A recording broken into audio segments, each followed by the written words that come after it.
Magandang araw mga tropa.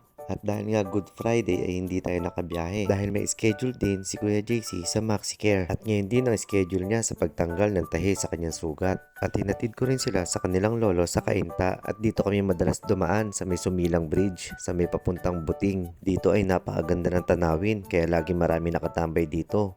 Kahit weekend at weekdays, umaga man at gabi, kadalasan na tumatambay dito ay yung mga nanguhuli ng isda sa Ilog Pasig. At sa gabi naman ay makakita ka rin dito ng mga love team. Maaliwalas kasi ang tanawin dito at may kalamigan ang hangin. Kaya kapag binabaybay ko to, kahit nakatingin lang ako sa paligid nito ay nakaka-relax din kahit papaano. Iba pa rin kasi ang saya at nakaka-relax kapag may nakikita kang magandang tanawin. Kaya naman napapangiti-ngiti talaga ako dyan dahil nakikita ko ang ganda ng paligid. At sa sobrang tahimik at ang payapa ng daan dahil nga Biyernes Santo, ito napapis pa nga ako dyan. At pag uwi ko nga, ito nakapaghanda na pala ang aking asawa ng sandwich na may chicken fillet, french fries, soft drinks na malamig at syempre manonood kami ng Luis TV. Nakaka-good vibes kasi talaga ang mga vlog ni Kuya Luis at kahit ganitong simpleng date lang ay masaya kaming dalawa ng asawa ko.